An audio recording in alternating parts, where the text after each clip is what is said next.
ଓମ୍ ଶାନ୍ତି। ପବିତ୍ରତାର ସାଗର ନିରାକାର ପରମାତ୍ମା ଶିବ ବାବାଙ୍କର ଅନନ୍ୟ ଆତ୍ମିକ ସନ୍ତାନମାନଙ୍କୁ ପବିତ୍ର ଦୁନିଆ ସତ୍ୟଯୁଗୀ ସ୍ୱର୍ଗ ଦୁନିଆର ଅଧିକାର ପ୍ରାପ୍ତ କରୁଥିବାର ଶୁଭେଚ୍ଛା, ଶୁଭ ଅଭିନନ୍ଦନ, ସୁସ୍ୱାଗତମ୍, ସୁପ୍ରଭାତ। ଗରୁଡ଼ ପୁରାଣରେ ଧର୍ମରାଜଙ୍କର ଦଣ୍ଡବିଧାନ ବିଷୟରେ ଅନେକ ରୋଚକ କାହାଣୀମାନ ଦେଖିବାକୁ ମିଳେ। ତେଲ କଡ଼େଇରେ ପକାଇବା, ବିଭିନ୍ନ ବିଷଧର ସର୍ପ ଆଦିଙ୍କ ଭିତରେ ପକାଇବା, ଲୁହା କଣ୍ଟାର ଚାବୁକରେ ପ୍ରହାର କରିବା ଇତ୍ୟାଦି ଦଣ୍ଡବିଧାନ କରାଯିବାର ଉଲ୍ଲେଖ ରହିଛି। ବାସ୍ତବରେ ଏହାର ମୁଖ୍ୟ ଉଦ୍ଦେଶ୍ୟ ହେଉଛି ଲୋକମାନଙ୍କୁ ସତ୍ମାର୍ଗରେ ପରିଚାଳିତ କରିବା, ସମାଜକୁ ଶୃଙ୍ଖଳିତ କରି ଗଢ଼ି ତୋଳିବା। ଆତ୍ମା ଶରୀର ଆଧାରରେ ହିଁ ଦୁଃଖ ବା ସୁଖ ଭୋଗ କରିଥାଏ। ଅନ୍ତିମ ସମୟରେ ଅର୍ଥାତ୍ ଅନ୍ତିମ ଶଯ୍ୟାରେ ମୃତ୍ୟୁର ଅପେକ୍ଷାରେ ରହିଥିବା ମନୁଷ୍ୟକୁ ତାର କୃତକର୍ମର ସାକ୍ଷାତକାର କରାଇ ବିଭିନ୍ନ ପ୍ରକାରର ଦଣ୍ଡର ଅନୁଭବ କରିବାକୁ ପଡ଼ିଥାଏ, ଯାହାକୁ କୁହାଯାଏ ଆଖିରୁ ରକ୍ତର ନଦୀ ବହିବ। ଥରେ ଜଣେ ନୈଷ୍ଠିକ ବୃଦ୍ଧ ପଣ୍ଡିତ କର୍ମକର୍ମାଣୀ ସାରି ଘରକୁ ଫେରୁଥାନ୍ତି।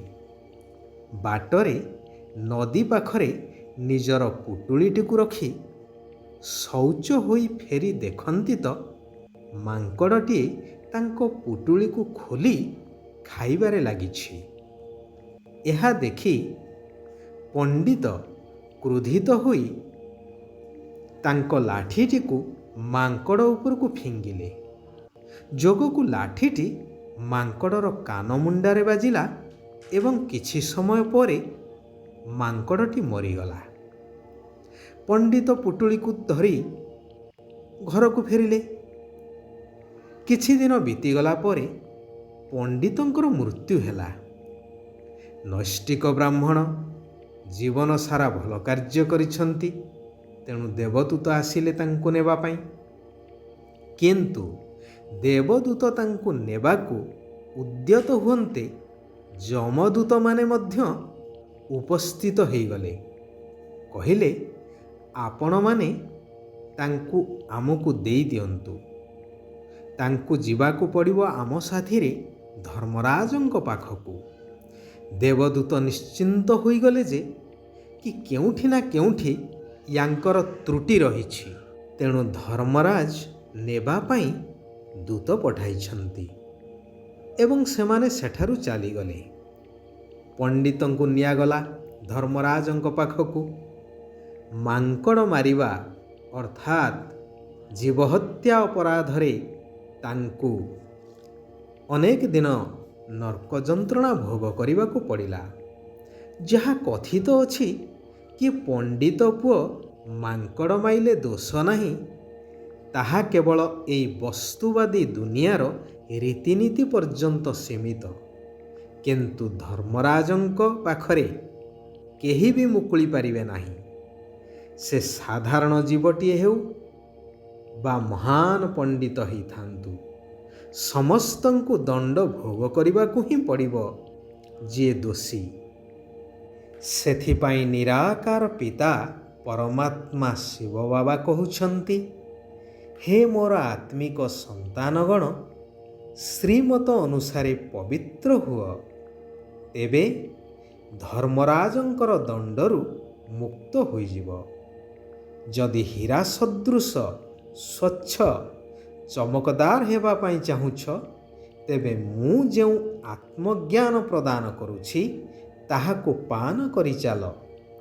ବିଷକୁ ଛାଡ଼, ଅର୍ଥାତ୍ କାମ କ୍ରୋଧ ଆଦି ପଞ୍ଚବିକାର ରୂପୀ ବିଷକୁ ତ୍ୟାଗ କର। କାରଣ ଜନ୍ମ ଜନ୍ମ ଧରି ଦେହ ଅଭିମାନ କାରଣରୁ ଏହି ସବୁ ବିକାରର ବଶୀଭୂତ ହେବା କାରଣରୁ ତୁମେମାନେ ଦୁଃଖ ଅଶାନ୍ତି ଭୋଗ କରି ଚାଲିଛ। ପାଞ୍ଚ ତତ୍ଵ ମଧ୍ୟ ସମ୍ପୂର୍ଣ୍ଣ ପତିତ ତମ ପ୍ରଧାନ ହୋଇଯାଇଛି ଏହି ବିକାର ଯୋଗୁଁ। ତେଣୁ ଏବେ ଏହାକୁ ତ୍ୟାଗ କରି ଏକମାତ୍ର ମୋ ଶ୍ରୀମତରେ ଚାଲ, ତେବେ ସବୁ ପାପରୁ ମୁକ୍ତ ହୋଇ ଆତ୍ମା ଦୈବୀ ଗୁଣ ଯୁକ୍ତ ସ୍ୱଚ୍ଛ ପବିତ୍ର ହୋଇଯିବ। ଏହା ହିଁ ହେଉଛି ସତ୍ୟଯୁଗୀ ପଦପଦବୀର ଆଧାର। ପବିତ୍ରତା ଉପରେ ହିଁ ସାରା ଖେଳ। ଯେପରି ସୁନାକୁ ଶୁଦ୍ଧ କରିବା ପାଇଁ ନିଆଁରେ ପକାଯାଇଥାଏ, ସେହିପରି ତୁମର ଆତ୍ମା ରୂପକ ସୁନା ମୋ ସ୍ମୃତି ରୂପକ ଅଗ୍ନିରେ ଶୁଦ୍ଧ ପବିତ୍ର ହୋଇପାରିବ, ଯାହାକୁ କୁହାଯାଏ ଯୋଗ ଅଗ୍ନି। ଏହାଦ୍ୱାରା ଆତ୍ମା ସଦ୍ଗତିକୁ ଅର୍ଥାତ୍ ସତ୍ୟଯୁଗୀ ସ୍ୱର୍ଗରାଜ୍ୟର ପଦକୁ ପ୍ରାପ୍ତ କରିଥାଏ। ଯେଉଁମାନେ ପବିତ୍ର ହେଉନାହାନ୍ତି, ସେମାନେ ଦଣ୍ଡ ଭୋଗ କରି ନିଜ ନିଜ ଧର୍ମକୁ ଚାଲି ଯାଇଥାନ୍ତି। ସେମାନେ ସତ୍ୟଯୁଗୀ ସ୍ୱର୍ଗ ଦୁନିଆ ଆଦି ସନାତନ ଦେବୀ ଦେବତା ଧର୍ମର ସୁଖରୁ ବଞ୍ଚିତ ରହିଥାନ୍ତି। ସେଥିପାଇଁ ମୋର ଶ୍ରୀମତ ହେଲା, ଘର ଗୃହସ୍ଥରେ ରୁହ, ସଂସାର ସମ୍ଭାଳ, ପରନ୍ତୁ ପବିତ୍ର ରୁହ, ମୋ ସ୍ମୃତିରେ ରୁହ। କୌଣସି ଦେହଧାରୀଙ୍କୁ ମନେ ପକାଇବାର ନାହିଁ, ବୁଦ୍ଧିଯୋଗ ତାଙ୍କ ସହିତ ଲଗାଇବାର ନାହିଁ। ହାତରେ କାମ କରିଚାଲ, ବୁଦ୍ଧିରେ ମୋ ସ୍ମୃତି ରହିଥାଉ, ଯାହାକୁ କୁହାଯାଏ ମନ୍ମନା ଭବ। ଏହାଦ୍ୱାରା ଦୈବୀ ରାଜ୍ୟରେ ଉଚ୍ଚ ପଦ ପ୍ରାପ୍ତ ମଧ୍ୟ ହୋଇପାରିବ। ସେଥିପାଇଁ ଯୋଗ ବଳ ଦ୍ୱାରା ବିକର୍ମର ସବୁ ହିସାବ କିତାବକୁ ଚୁକ୍ତ କରି ଆତ୍ମାକୁ ଶୁଦ୍ଧ ଏବଂ ବାୟୁମଣ୍ଡଳକୁ ଶାନ୍ତ କରିବାକୁ ପଡ଼ିବ। ଶିବ ବାବାଙ୍କର ଶ୍ରୀମତ ଅନୁସାରେ ସମ୍ପୂର୍ଣ୍ଣ ପବିତ୍ର ହେବାର ପ୍ରତିଜ୍ଞା କରିବାକୁ ହେବ। ଶିବ ବାବାଙ୍କର ହେଇସାରିବା ପରେ ପୁନଶ୍ଚ କୌଣସି ବିକାରର ବଶବର୍ତ୍ତୀ ହୋଇ ପବିତ୍ର ସତ୍ୟଯୁଗୀ ସ୍ୱର୍ଗରାଜ୍ୟର ରଚନା କାର୍ଯ୍ୟରେ ବିଘ୍ନ ରୂପ ହେବା ଅନୁଚିତ। ବାବା କହୁଛନ୍ତି, ମନ ବୁଦ୍ଧିର ସ୍ୱଚ୍ଛତା ଦ୍ୱାରା ଯଥାର୍ଥ ନିର୍ଣ୍ଣୟ କରୁଥିବା ସଫଳତା ସମ୍ପନ୍ନ ଆତ୍ମା ହୁଅ। ଯେକୌଣସି କାର୍ଯ୍ୟରେ ସଫଳତା ସେତେବେଳେ ପ୍ରାପ୍ତ ହୋଇଥାଏ ଯେତେବେଳେ ବୁଦ୍ଧି ଯଥା ସମୟରେ ଯଥାର୍ଥ ନିର୍ଣ୍ଣୟ ଦେଇଥାଏ। ତେବେ ନିର୍ଣ୍ଣୟ ଶକ୍ତି ମଧ୍ୟ ସେତେବେଳେ କାର୍ଯ୍ୟ କରିଥାଏ ଯେତେବେଳେ ମନ ବୁଦ୍ଧି ସ୍ୱଚ୍ଛ ରହିଥାଏ, ଅର୍ଥାତ୍ ମନରେ କୌଣସି ଅଶୁଦ୍ଧତା ବା ମଇଳାପଣ ନଥାଏ। ମନ ବୁଦ୍ଧି ମଧ୍ୟ ସ୍ୱଚ୍ଛ ରହିଥାଏ ସେତେବେଳେ ଯେତେବେଳେ ଯୋଗ ଅଗ୍ନି ଦ୍ୱାରା ମନକୁ ସିଦ୍ଧ କରାଯାଏ। କୌଣସି ପ୍ରକାରର ଦୋଷ ଦୁର୍ବଳତା, ବ୍ୟର୍ଥ ବା ଅଶୁଦ୍ଧ ସଂକଳ୍ପ ହିଁ ମନର ମଇଳା ଅଟେ। ଏହା ସମାପ୍ତ ହେବା ଦ୍ୱାରା ଚିନ୍ତାମୁକ୍ତ ସ୍ଥିତି ହୋଇଯିବ।